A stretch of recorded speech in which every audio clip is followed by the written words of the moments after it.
This is a podcast about one woman's mission to help entrepreneurs and business owners write better business books. Each week, we tackle your writing excuses, because there are excuses too, and help you beat the blank page of doom so that you can write the book that'll grow your life and your business. Now here's your host, Vicky Fraser. Hello and welcome to the 1000 Authors Show. If you're watching this podcast, then you get a demonstration in action of my inner dickhead and the fact that I have a tiny pinhead. And look, there's normal sized Joe and my tiny pinhead. If you're listening to this podcast, that means nothing to you and you should just ignore everything that we just said. Hello. Hi, I'm Vicky Fraser and this is my husband, Joe. Hello. Hello. This might be a rambly mess because I am quite frazzled. Today is launch day. It's book launch day, yeah. What are we drinking?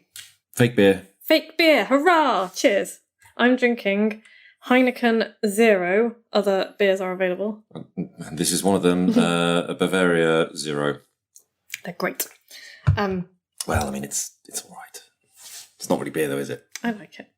We've just booked tickets to go and see the Life Lessons event down at the Barbican Centre on February the 15th. Nice. I'm really excited. Yeah. I'm going to see Marie Forleo, which I'm more excited about than Joe, I think. I don't know who that is. You will.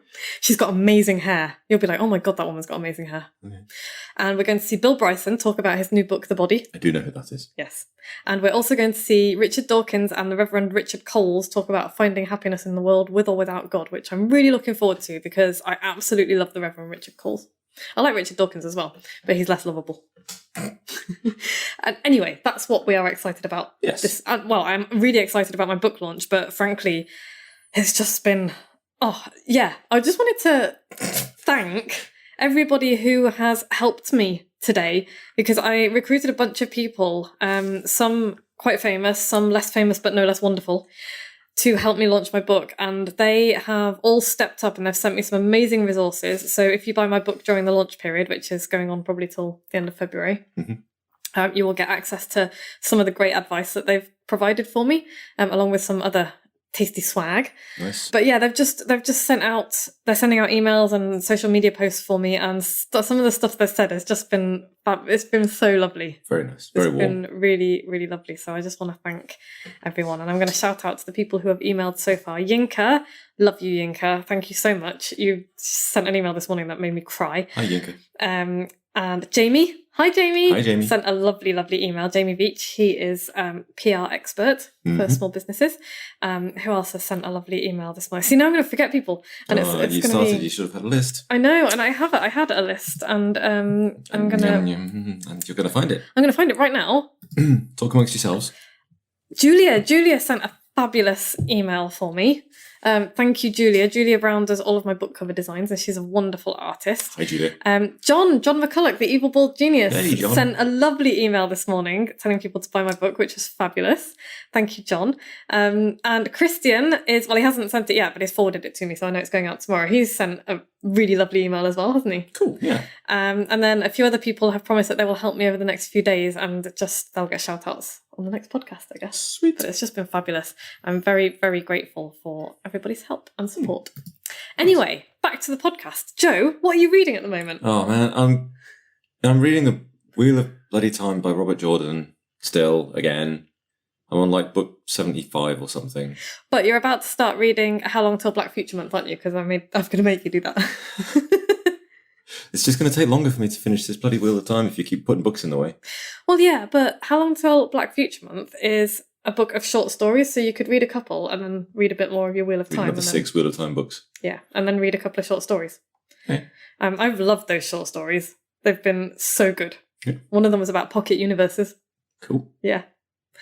I am reading... Actually, I'm not. I'm between books because I finished N.K. Jemisin short stories last night. Mm-hmm. It's not yet tonight. But I'm going to be picking up The Outsider by Stephen King, which is his latest book. I don't really know anything about it. I think it's like a mystery thriller. So I can't really say much about it other than that's the one that I'm going to be reading tonight. I'll be able to talk more about that next week. I got a bit over Stephen King.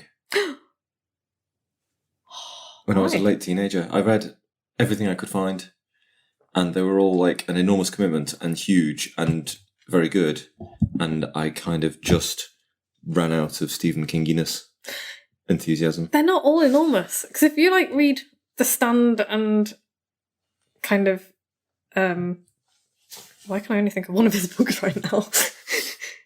What's another big one? If you read The Stand and It and It is a big book. It's a big book. The Stand is an epic book. If you read those back to back, then yeah, that's quite a lot of Stephen King all in one go. Yeah, I kind of did maybe a year of just like massive, thick Stephen King books. But speaking of massive books, did you know that there's somebody out there who chops big books in half to make them more portable? I've seen such a thing done. It's quite rude. I am not on board with that at all. I mean, there's a certain practicality about it, but nah. Anyway, Stephen King does a lot of short stories as well. But he does them in big books. You get a big book of short stories. You can get them on Kindle.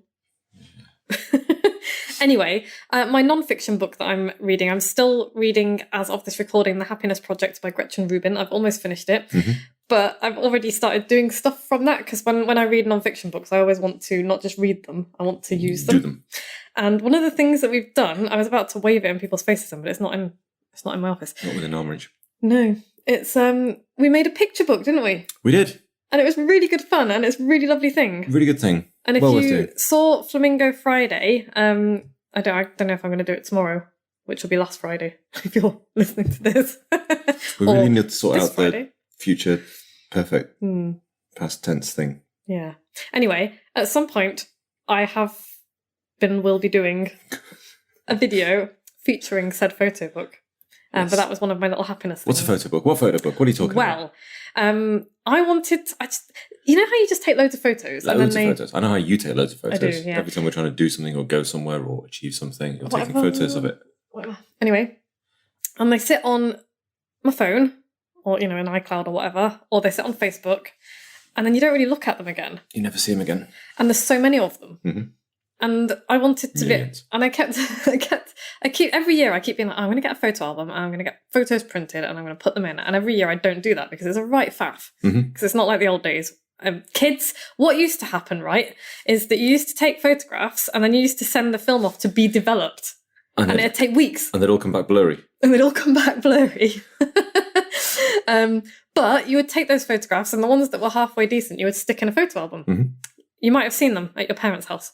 Or your grandmother's house, maybe. Great-grandparents, I don't know. But yeah, that's what I kind of wanted to do, because I love a photo album. But screw that. That's a lot of work. Yeah, and I just wasn't. And then I thought, well, there's these photo books. And then my hairdresser had this book on her table, and I had a look at it. Hi, May. And she did it as an app on her phone. And that's what I'm going to talk about. But anyway, we've got highlights from 2019 at the Dingle. Just a Dingle annual. Yeah, and our travels as well. And a little bit of 2018 because we were in San Diego. Yeah. So anyway, what are we talking about this week? Jeez, that was a long preamble. It was. And everybody was promised that we were going to be talking about Inner Critic or Inner Dickhead. Were they? Well, yeah, because that's the title of the podcast. I think at the end of the last podcast, we had no clue what we were going to talk about. Yes. Okay. I promised them this morning when they received the email. Right. Planning. Inner Critic or Inner Dickhead? Right. So I call the mean voice inside my head my inner dickhead because it's horrible. It's horrible to me. Do you have an inner dickhead? We've discussed this at great length on many occasions, and I have goldfish. You don't, though, because you do have thoughts in your head sometimes. Yeah, but only if I consciously sit down and go, right, I now need to think about this. Then I think about that. And then I revert back to goldfish. I don't think that's true. Do you know? I don't think that's true. I think you're messing with me. Honestly, it's just... Do you never, get sad about things or worried about things? No. Are you a robot? Maybe. I think, perhaps. Right, for the humans in the audience, send me an email if that's your experience too, dear listener. Podcast@VickyFraser.com. Podcast@VickyFraser.com. I should set you up an email address, joe@VickyFraser.com. Don't send it to that because it'll bounce. Unless I manage to do that before this podcast goes out. Which you won't, and then they'll bounce. Yeah. But yeah, I constantly talk to myself. Do you not talk to yourself? Not really, no. Our internal headspace is entirely different. Yeah, I want your headspace. It's calm. Although... It's kind of empty. I don't see, that's not true. You're painting yourself as an empty-headed idiot, and that is not who you are at all. Right. Anyway, I talk to myself a lot. I spend a lot of time on my own as well. So. You do. But and I think a lot of people talk to themselves, especially if they're writers and business owners and they work on their own. And how you talk to yourself determines the quality of your life. Would you agree with that? No, well, I don't talk to myself, so I don't know how you... I think how you think about yourself and how you see yourself affects your life. Yeah, but you must think about yourself sometimes though, right? Oh my God. What would I think about? I'm writing the show notes. 5 minutes into, the hairdressers, I'm thinking, what haircut should I have? The blurb that goes on the podcast? Yes. I'm internally writing it as I'm talking, and it's going to say, in this episode, Vicky discovers that she's married to an android. I don't get it. Oh, man. Right, okay. I don't really know where to go from here. I feel like you've ruined my podcast. I'm sorry. Yeah, go for it. Crack on with your notes. I'll just look confused. Okay. Everybody except Joe tends to have internal monologues and internal conversations with themselves. And probably not just Joe, probably other people as well. Probably marginalising all kinds of people with different ways of thinking. And for that, I apologise. But, I'm talking from my own point of view. Okay, me and people like me have internal monologues. And I don't know about other people who are like me. But I tend to talk really cruelly to myself. You do, and I overhear you talking about yourself really cruelly sometimes. Do you? Yeah. Oh. Sometimes you mutter things to yourself. So they spill out of my face? And just these internal thoughts externalise, and almost invariably they're quite cruel. Really? Oh, man. I also say nice things. Sometimes I'm like, oh, you're awesome. Do you? Yeah. Sometimes I do. I think like every now and then I'll get my makeup right and I'll be like, oh, you look like a grown-up in your makeup. Yay. Oh, okay. Good. Yeah. Good. Or I'll look at one of my poll videos and I'll be like, oh, my ass looks pretty good there. Your ass does look pretty good there. Or, oh, that was pretty good. I didn't hit the floor with my face. Yeah. Or sometimes I will write something and I'm like, I think that's really good and I want to show it to people. Because I think there's this belief, I'm going to go off on another slight tangent now, and this is actually spun off from one of my favourite YouTube shows, which is HAMYOR, which is an acronym for Hillary and Margot Yell at Websites. Okay. And Margot was on my podcast recently. Hi, Margot. Hi! And so, anyway, they were talking about going pro, the kind of Stephen Pressfield War of Art going pro thing, and amateurs versus professionals. Uh-huh.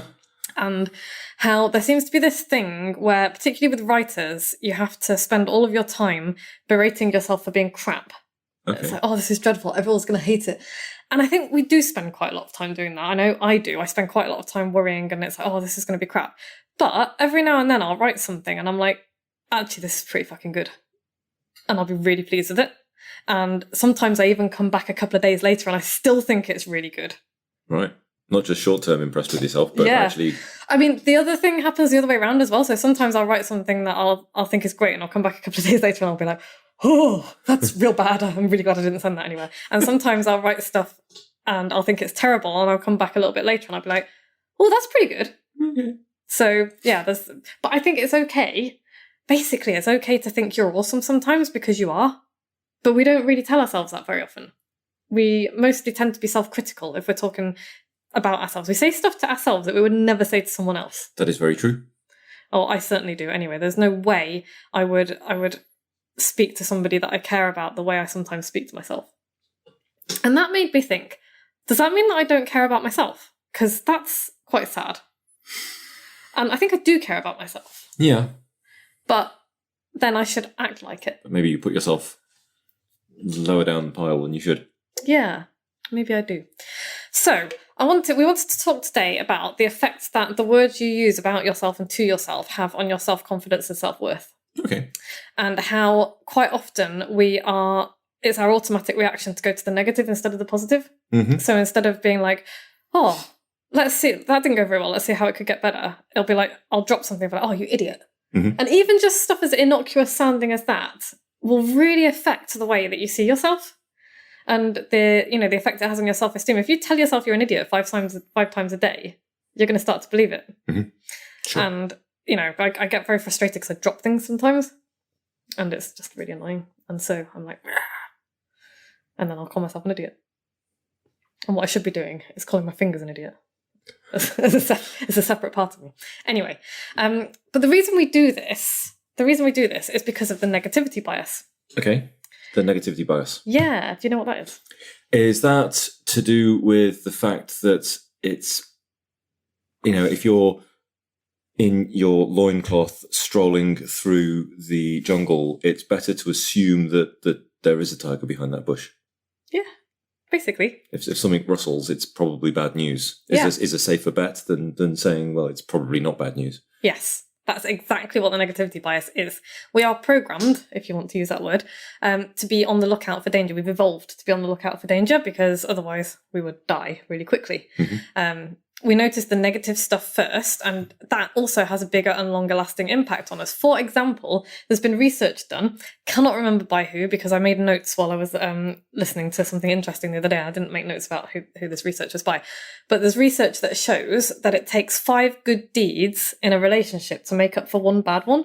Okay. So if you say something mean to your spouse or your partner, it takes like 5 good deeds to wipe that out. Okay. Because you tend to focus on the bad and not the good, which is crazy. And it's like, there might be an amazing painting up in a gallery, but you'll notice if there's a fly on it, you'll notice the fly, which is ridiculous. If you've got a spot on your face, but the rest of you looks great, you'll notice your spot immediately. Mm-hmm. Mm-hmm. That's what it is. And so, yeah, and it used to serve us, that used to keep us alive, but nowadays it tends to keep us stuck and miserable, and it erodes our self-confidence and our self-esteem. And we speak to ourselves in a way that is not useful and helpful. So, because this is one of my mentors, Anna. Hi, Anna. Hi, Anna. She's fab, and she was talking a lot about inner critics. She calls it inner critic rather than inner dickhead, and because it actually has your best interests at heart, or it used to. Mm-hmm. But she says that words are the building blocks of reality, and I really think that that's true because we are creatures of language. We shape our reality with the words that we use. So you think about how persuasion works and how books have the power to, when you're reading a book, I don't know about you, but I see the story in my head. I can see people, I can see the landscape. So, words have the power to shape your reality. And the more you tell yourself something, the more you'll start to believe it, the more it becomes true. Yes. So it's super important that you use the right words about yourself and to yourself and about the work that you're doing. Can I interject with my very short little story from the past? Yeah, please do. I once worked for somebody who said perception is reality. And the next day I stopped working for him. That's the story. Could not deal. He really believed it. He really believed it. But the way he was, because I was all about the doing things, and he was all about the making sure people saw that we were doing things. And I wanted to do the things. And he wanted to just get the posters out that said we'd done it. Oh. Well, yeah, that is bad. Because I was thinking, you can't just stop working for somebody because they have a different worldview from you. But no, that's unethical. Yeah. Yeah, okay, I get it. Yeah, when you tell stories like that, you have to explain them a bit more. Okay. So, yes. You derailed me now. Derailed, sorry. Yeah, that's okay. Brains learn from repetition, and the words we use will create the reality that we live in. So if you're telling yourself that you're always rubbish, you're rubbish at everything, blah, blah, blah, then that's the reality you're going to live in, whether that's true or not. To you, that's going to be how the world is. Sure. So it's really, really important that you think carefully about what you're saying to yourself and how you're saying it. And the more you repeat something as well, the more ingrained it becomes. So if you're in the habit of speaking to yourself, and it does become a habit, because it's become a habit for me. If I like drop something, I'm like, oh, you idiot. It's just a reflex. Mm-hmm. It's a reflex thing now. So I have to work really hard not to do that. And because brains, that's how habits work. That's how brains work. So I want everybody after listening to this podcast to change the nature of the conversation that you have with yourself. Make it nicer. Make it warmer. Yeah. And be kinder. Yeah. And stop stop listening so much to the inner dickhead and start listening to your inner champion. Because there are two voices, at least two voices in most people's heads.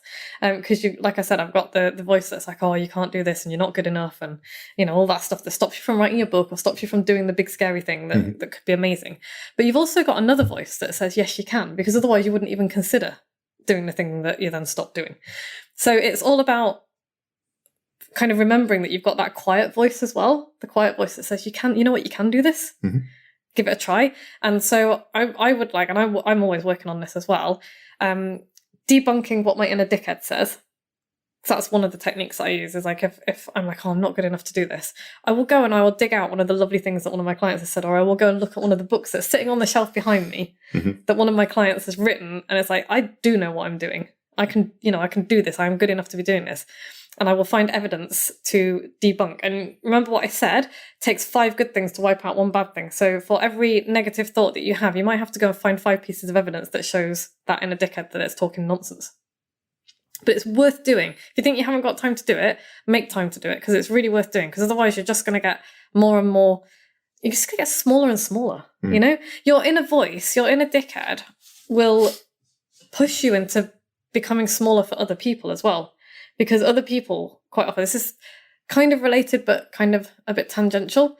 You know how other people sometimes, we talked about this before, the sabotage thing. People who are on diets, oh, just have a cake. Just do this. And the reason that they do that is because they are afraid of change. They don't want to see you achieving something that they feel that they can't do. Yes. And so you make yourself smaller. It's like when people, I get really uncomfortable when people are like, oh, you do so many things and you do them really well. And my automatic reaction is to go, oh, no. But then I'm like, why? Why do I feel like I have to reduce myself to make other people feel less uncomfortable, or to make other people feel some other way, which has nothing to do with me? Yeah. It's got nothing to do with me. And it's the same for you. So don't ever make yourself smaller to accommodate other people's insecurities, because you're not doing yourself or them any favours. And I think your inner dickhead will push you to do that. It's like, oh, don't stand out. Don't push yourself forward too much. Don't stick your hand up. Don't be noticeable. Don't make out like you think you're all that. And that's the other thing, isn't it? It's like we're told that, be self-effacing, be humble. And there's a difference between being an arrogant twat and being proud of yourself. Yeah. And I don't think there's anything wrong with being proud of yourself. And yet we really seem to struggle with it. I really seem to struggle with it. It's very difficult for me to be like, actually, yeah, you know what? I'm really chuffed with this. Because what if somebody looks at me and thinks I'm an arrogant twat? Not my problem. So, right then. What's that? Cool. Yeah, that's pretty much it. There were some more words. There are some more words, but they're all the words that I've already said, really. Fair enough. Yeah, I don't want to say them again. Yeah. Okay, so what's the takeaway? Well, I've got one thing for people to do, and then I've got a takeaway for them. Oh, okay. So, one thing for people... No, 2 things. One thing for people to do. Things for people to do. Ask yourself, what knocks your self-worth and your self-esteem? Because once you can recognise that, then you'll recognise what triggers your inner dickhead to start piping up with you're not good enough and all that kind of thing. Yeah. So what knocks you? For me, for example, it's when people are short with me or snappy with me or otherwise less friendly than I think they should be. Okay. Because it's all about you. Because it's all about me, yeah. But that's the thing. That's the way we are wired. We are the centre of our own universes. And so if somebody's being short with me, it's obviously because I've done something. Whereas actually, it could be any one of 1,000 reasons, and it's probably nothing to do with me. Not everything is about me. In fact, almost nothing is about me. Almost nothing is about you. And that's a really helpful thing to remember, is actually you're the centre of your own universe, but nobody else gives a shit. Sure. So that's really cool. So ask yourself what knocks your self-worth and your self-esteem so that you can recognise it when it crops up, and then get in there first before your inner dickhead comes in and tries to sabotage you. And the takeaway... change the nature of the conversation with yourself. Yeah. Be nicer to yourself, basically. Cut yourself some slack. Yeah. Be as kind to yourself as you would like other people to be with you. Yeah. If you're about to say something mean to yourself, think to yourself, would I say this to someone else? And if you wouldn't, don't say it to yourself. I'm telling me as much as anyone else. I know. So, right then, next week we are going to be doing... Talking about... Learnings from the book launch. Learnings from the book launch. That was a snap decision. Well done. No, it wasn't. Look. It's already there, see? Yeah. It is. Learnings from the book launch, because today is my first ever book launch. I have written a lot of books. I've never launched any because my clients tend to take care of that themselves. Mm-hmm. So I have launched my first book and I have learned many, many things, the first 10 of which are all exactly the same thing. But I'll come to that next week. There are more than 10. There are more than 10 things I've learned, but the first 10 are all the same. So we'll be doing learnings from my book launch next week. But in the meantime, my book's just been launched. So go to... Oh, shit. Where is it? Go to moxiebooks.co.uk/Feb 2020 book launch. Feb 2020 book launch. The link is in the show notes and in the thing underneath the video if you're watching the video. Okay, cool. So you go there, Feb 2020 book launch, and you can decide how many copies of the book you want, depending on how many goodies you want. You follow the instructions on there. You grab your book from wherever you want to grab it from. Forward your receipt to harriet@vickyfraser.com. Add yourself to the official and exclusive list to get the freebies immediately. Good stuff. And then wait for your goodies to arrive. I'll be sending them all out during February. Nice. Yeah. So that's the most exciting thing that's going on in my world at the moment. And then next week, I'll be talking about the retreat I'm running in Fuerteventura, which might possibly just be for me. But I don't know yet. I'll be running one later in the year. If you've listened to every episode of this podcast, email me with your postal address and I will send you a little something silly. Because you're clearly a lunatic.